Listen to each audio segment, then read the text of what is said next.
So hi everyone, this is अक्षांश। तो यार एक सेक्शन नंबर 13, 22 और 23 जो कस्टम के अंदर है ना, उस पर एमसीक्यू पूछ सकते हैं आपसे। एक बार फटाफट से सुन लो, 5-7 मिनट में जो बोल रहा हूँ आपको। सेक्शन नंबर 13 प्रिफरेज होता है। सेक्शन नंबर 23 होता है गुड्स डिस्ट्रॉय हो गए आपके पूरे। और सेक्शन नंबर 22 क्या होता है, गुड्स आपके डैमेज हुए थोड़े बहुत बट यूजेबल कंडीशन में है। ध्यान से सुनना मेरी बात, मैं आपको क्या बोल रहा हूँ। मोस्ट प्रोबेबली इस वाले पॉइंट पे एमसीक्यू पूछ सकते हैं आपसे। बट अगर पूरा का पूरा क्वेश्चन आया है तो ये जो क्वेश्चन आपकी स्क्रीन पे दिख रहा है ना, ऐसा क्वेश्चन आपसे डिफरेंस के फॉर्म में पूछ सकते हैं। ठीक है। सेक्शन नंबर 13 क्या होता है, प्रिफरेज। प्रिफरेज का मतलब क्या होता है, स्मॉल थेफ्ट, छोटी छोटी या चोरी। फॉर एग्जाम्पल आपने 20,000 पेन इंपोर्ट किए, पेन, और उसमें से 20-30 पेन चोरी हो गए। मतलब होता है ना कि प्रैक्टिकली क्या होता है कि जो पोर्ट पे लोग काम कर रहे होते हैं ना, वो जेब में डाल दिए 2-4 पेन, ऐसे ऐसे करते हैं। खूब सारे 10,000 मोबाइल फोन मंगवाए, 40-50 मोबाइल फोन गायब है। ठीक है, उसको बोलते हैं पिलफरेज, छोटी चोरी। ठीक है। तो पिलफरेज जो होता है ना, उसके ऊपर आप कस्टम ड्यूटी पे नहीं करोगे। ठीक है। कस्टम ड्यूटी ऑफकोर्स की बात है, आप क्यों पे करोगे। तो कस्टम ड्यूटी कौन पे करता है, इस पे जो कस्टोडियन होता है ना, जो गुड्स की टेक केयर कर रहा होता है पोर्ट पे, वो कस्टम ड्यूटी पे करता है आपको। अगर इन केस वो गुड्स वापस से मिल जाते हैं तो आप उस पर कस्टम ड्यूटी पे करो फिर। ठीक है, घर ले जाओ।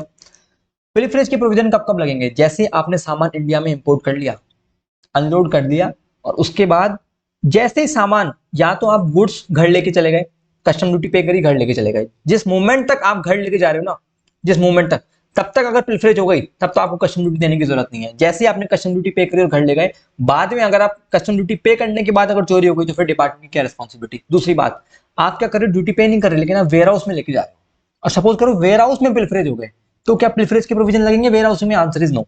पिलफरेज के प्रोविजन कब तक लगेंगे, प्रिफरेज के प्रोविजन लगेंगे occurs after unloading and before custom clearance for home consumption और वेयर हाउसिंग। जैसे अनलोडिंग के बाद और वेयर हाउसिंग में या घर ले जाने से पहले पहले। वेयर हाउसिंग में प्रिफरेज हो गई तो डिपार्टमेंट की कोई रिस्पॉन्सिबिलिटी नहीं है। ठीक है। सेक्शन नंबर 23 क्या बोलता है, डिस्ट्रक्शन, पूरा का पूरा गुड्स डिस्ट्रॉय हो गए आपके। ठीक है, पूरे के पूरे गुड्स डिस्ट्रॉय हो गए। फॉर एग्जाम्पल आप कोई गुड्स इंपोर्ट किए, और इंपोर्ट करने के बाद क्या किया, पूरे के पूरे गुड्स ही, मान लो पोर्ट पे बाढ़ आ गई, है ना, अर्थक्वेक आ गया, पूरे के पूरे गुड्स ही दब गया, कोई भी किसी भी रीजन से क्या हो गया, पूरे के पूरे गुड्स ही खत्म हो गए आपके। तो जाहिर सी बात है, आप खुद के ऊपर लेके देखो, अगर आपके पूरे के पूरे गुड्स ही डिस्ट्रॉय हो गए तो क्या आप उस पर ड्यूटी दोगे? Answer is no.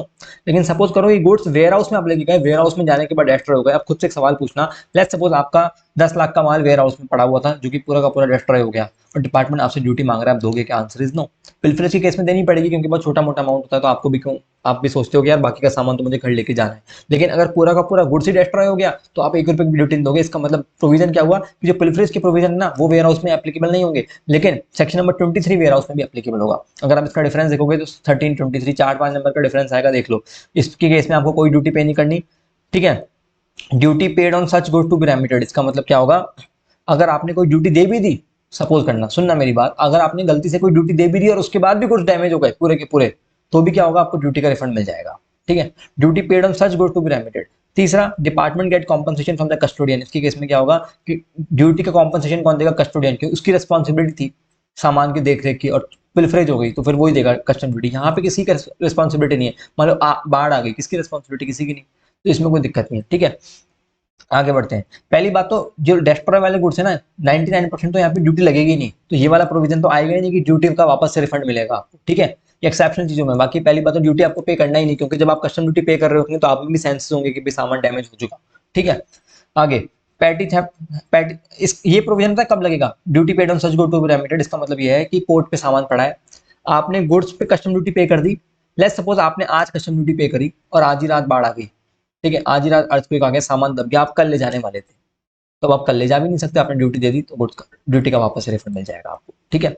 लेकिन इस वाले केस में क्या होगा, लेट्स सपोज आपने क्या किया, आज आपने 10,000 मोबाइल फोन इंपोर्ट करे, उस पर कस्टम ड्यूटी भी पे कर दी। अब आपने सोचा कल ले जाएंगे, लेकिन आज रात को 30 मोबाइल फोन चोरी हो गए, उसके केस में आपको कोई रिफंड नहीं मिलेगा, 30 के केस में। ठीक है। इसके केस में, प्रिफरेंस के केस में रिस्टोरेशन पॉसिबल है। भाई जो छोटी मोटी चोरी हो गई वो वापस से आ गई, तो उस पर आप क्या करो, रिस्टोरेशन पॉसिबल है, उस पर कस्टम ड्यूटी पे करो और घर ले जाओ। यहाँ पे कोई रिस्टोरेशन तो पॉसिबल नहीं, पूरे के पूरे डिस्ट्रॉय हो गए, बात ही खत्म हो गई आपकी। ठीक है, ये वेयर हाउस में एप्लीकेबल नहीं लगेगा प्रोविजन, लेकिन इसके प्रोविजन वेयर हाउस में भी लगेंगे। ठीक है, तो ये सिंपल सा प्रोविजन हो गया। एक आता है सेक्शन नंबर 22। सेक्शन नंबर 22 क्या बोलता है, डैमेज। डैमेज है, गुड्स क्या हुआ, थोड़े से डैमेज हुए, लेकिन इस कंडीशन में है कि आप उनको यूज कर सको। फॉर एग्जाम्पल क्या होता है, मान के चलना कि मैंने क्या किया, फॉरन से 20,000 पेन मंगवाए, बटरफ्लो के पेन थे। अब क्या हो सकता है, डैमेज कब कब हो सकता है, एक तो सामान रास्ते में आ रहा है, रास्ते में डैमेज हो गया कि भाई खूब सारे पेन एक दूसरे के ऊपर गिर रहे थे, तो बटरफ्लो जो लिखा हुआ था वो मिट गया, स्क्रैचेस आ गए, वो तो डैमेज हो गया। एक डैमेज ये भी हो सकता है कि पोर्ट पे आने के बाद डैमेज हो। तो डिपार्टमेंट क्या बोलता है कि देखो पोर्ट पे आने के बाद तो डिपार्टमेंट एग्जामिन करेगा कि वो डैमेज सच में हुए हैं या आप कोई पागल बना रहे हो उनको। पागल कैसे बना रहे हो? फॉर एग्जाम्पल लोग क्या करते हैं कि मान के चलो मैं इंपोर्टर, मैं क्या सोच रहा हूँ यार पेन पे बटरफ्लो लिखा है ना, इसको मिटा देता हूँ। 25 पैसे में वापस से लिखा जाता है बटरफ्लो, और मैं डिपार्टमेंट को बोल दूंगा कि अब इस पेन की वैल्यू तो क्या हो गई, 10 रुपए का पेन था, अभी तो मार्केट में 5 रुपए का ही बिकेगा। मैंने डिपार्टमेंट को ऐसे बोल दिया। तो अब क्या होता है, डिपार्टमेंट पता है क्या बोलता है, अगर डिपार्टमेंट सेटिस्फाइड हो गया कि आपके गुड्स की वैल्यू कम हो गई, फॉर एग्जाम्पल बटरफ्लो का पेन था, अभी पूरा का पेन स्क्रैच आ गया, अच्छा नहीं दिख रहा, ठीक है, तो मैंने डिपार्टमेंट को बोला कि 10 रुपए में तो बिकेगा नहीं, अभी पेन लेस सपोज मार्केट में 8 रुपए का बिकेगा, ठीक है। तो अब लेस सपोज मैंने 10 लाख रुपए का सामान इंपोर्ट किया, मैंने क्या किया, 10 लाख रुपए का सामान इंपोर्ट किया और उस पर 1 लाख रुपीज क्या करी, कस्टम ड्यूटी पे करी। लेकिन अब उस सामान की वैल्यू कितनी हो गई, 8 लाख रुपीज ही रह गई। तो डिपार्टमेंट पता क्या बोलेगा कि आपको 80,000 की ड्यूटी देने की जरूरत है, 20,000 की ड्यूटी आपकी रेमिट कर दी जाएगी, 20,000 की ड्यूटी आपकी वेव ऑफ कर दी जाएगी, मतलब 20,000 की ड्यूटी आपकी माफ कर दी जाएगी, 20,000 रुपए की ड्यूटी, ठीक है। जितनी वैल्यू रिड्यूस हो जाएगी ना, उसी प्रोपोर्शनेट में आपकी क्या कर देंगे, ड्यूटी माफ कर देंगे आपकी, डिपार्टमेंट अगर सेटिस्फाइड है तो देखो ना, अगर सामान बिफोर अनलोडिंग डैमेज हुआ तब तो डिपार्टमेंट दिमाग में नहीं लगाएगा क्योंकि उसमें आपकी क्या गलती। लेकिन आफ्टर अनलोडिंग अगर सामान डैमेज हुआ अनलोडिंग के बाद या ड्यूरिंग अनलोडिंग, तो आपकी गलती हो सकती है। तो डिपार्टमेंट पहले खुद को सेटिस्फाई करेगा कि अगर आपकी गलती, अगर मतलब आपने जानबूझ के कुछ कचरा किया है, तब तो डिपार्टमेंट आपको फिर बोलेगा नहीं भैया पूरे 1 लाख की ड्यूटी दो, ये तो आपने जानबूझ के मिटाया है। और डिपार्टमेंट बोलेगा कि नहीं जाने अनजाने में गलती हो गई, तो फिर आपको बेनिफिट मिल जाएगा। तो फॉर्मूला क्या होगा, duty on goods before damage, पहले बिफोर डैमेज से पहले ड्यूटी कितनी थी, वैल्यू क्या है गुड्स की after damage, value of the good before damage, simple mathematical formula है। तो सेक्शन नंबर 30। अच्छा एक बात और, अगर गुड्स जो आपके डैमेज हुए ना वो वेयर हाउस में डैमेज हुए, ठीक है, अगर गुड्स आपके वेयर हाउस में डैमेज हुए तो भी आपको अबेटमेंट मिल जाएगा, तो भी आपको बेनिफिट मिलेगा। इसका मतलब क्या हुआ, जो सेक्शन नंबर 13 है ना, उसका बेनिफिट आपको वेयर हाउस में नहीं मिलेगा, लेकिन सेक्शन नंबर 22 और 23 का, 23 मतलब पूरे डिस्ट्रॉय हो गए, उसका भी बेनिफिट आपको वेयर हाउस में मिल जाएगा। और सेक्शन नंबर 22 क्या बोलता है कि थोड़े से डैमेज हो गए, ठीक है, उसका भी अबेटमेंट आपको सेक्शन नंबर उसका भी अबेटमेंट आपको वेयर हाउस में मिल जाएगा। समझ में आया? एक होता है सेक्शन नंबर 21, वो होता है denature, section number 24 denaturing और म्यूटिलेशन। डीनेचरिंग और म्यूटिलेशन, इसका मतलब क्या होता है, सपोज करो कोविड का टाइम चल रहा था, तो मेरे को लगा यार इंडिया में सैनिटाइजर इंपोर्ट करता हूं मैं, सैनिटाइजर भेजूंगा। अब सैनिटाइजर मिल नहीं रहे थे, अब जो सैनिटाइजर थे ना उस पर कस्टम ड्यूटी की रेट थी 20%, और अल्कोहल पे कस्टम ड्यूटी की रेट थी 60%। तो मैंने क्या सोचा कि यार मेरा मन पता है क्या है कि मैं अल्कोहल इंपोर्ट कर लेता हूँ और अल्कोहल से सैनिटाइजर बना लूंगा खुद ही और खुद ही बेच दूंगा। मैं गवर्नमेंट के पास गया, मैं गवर्नमेंट को बोला कि मैं अल्कोहल इंपोर्ट कर लेता हूँ, बट मेरे को तो पर्पज ही मेरा सैनिटाइजर बना के बेचने का है, दारू पीना थोड़ी मेरा पर्पज है, अल्कोहल बेचना थोड़ी मेरा पर्पज है।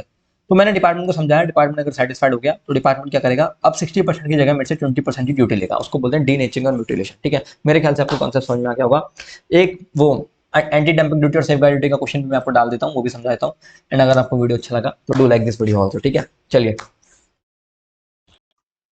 अच्छा एक सेकंड इसके एमसीक्यूज और देख लेते हैं, थोड़े से रह गए थे, 3-4 एमसीक्यूज हैं। क्वेश्चन नंबर 77 में आते हैं, विच of the following is correct for destroyed goods under section 23 of the custom act. कौन सा प्रोविजन लगेगा डिस्ट्रॉयड गुड के लिए अंडर सेक्शन 23 समझ रहे हो, पूरी तरह से जो गुड डिस्ट्रॉय हो जाते हैं। तो देखो, the provision of this section are also applicable even if the goods are destroyed in the warehouse. क्या गुड्स वेयर हाउस में डिस्ट्रॉय होंगे तो प्रोविजन लगेगा, आंसर इज यस, तो आंसर सी आ जाएगा। 1 और 2 अगर आप पढ़ोगे ना पॉज करके, आपको पता चल जाएगा कि आंसर 1 और 2 हो ही नहीं सकता, ठीक है।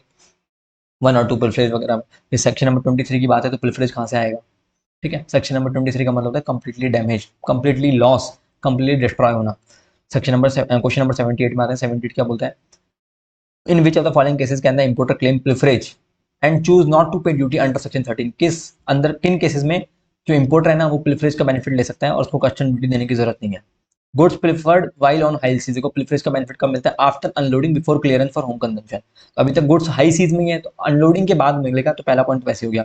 गुड्स प्रिफर्ड बिफोर अनलोडिंग, मैंने बोला आफ्टर अनलोडिंग, तो goods preferred after unloading but before clearance for home consumption, तो आंसर विल कम सी। सी मतलब थर्ड, थर्ड मतलब डी, तो 78 का डी आंसर आ जाएगा। 79 पे आते हैं, in which of the following cases के अंदर importer claim abatement of duty under section 22। तो अबेटमेंट कब मिलेगा, अबेटमेंट कब मिलता है, जब इंपोर्टर की बिना गलती के कोई गुड्स डैमेज हो जाए तब अबेटमेंट मिलता है, ठीक है। तो गुड्स पिल्फर्ड, पिल्फर्ड की बात ही नहीं है तो अबेटमेंट की बात चल रही है, अबेटमेंट मतलब तब गुड डैमेज हो जाते हैं। Good damage by accident due to negligence of the importer, importer की गलती से, तो भी कोई अबेटमेंट नहीं मिलेगा। Good destroyed by accident while being removed from warehouse after clearance for home consumption, ठीक है, ये भी नहीं। वेयर हाउस से सामान निकाल के आप घर ले जा रहे हो, क्लियरेंस भी कर लिया, ड्यूटी व्यूटी दे दी, तो थोड़ी अवेटमेंट मिलेगा। D, goods damage by accident not to, गलती नहीं थी इंपोर्टर की after unloading but before examination of assessment by custom authority, हमने ड्यूटी वगैरह नहीं दी। फोर्थ वाला आंसर आ जाएगा, that is answer will come A. I think समझ में आ गया, तीनों के तीनों क्वेश्चन हो गए 13, 23 और 22। ठीक है, चलिए बाय।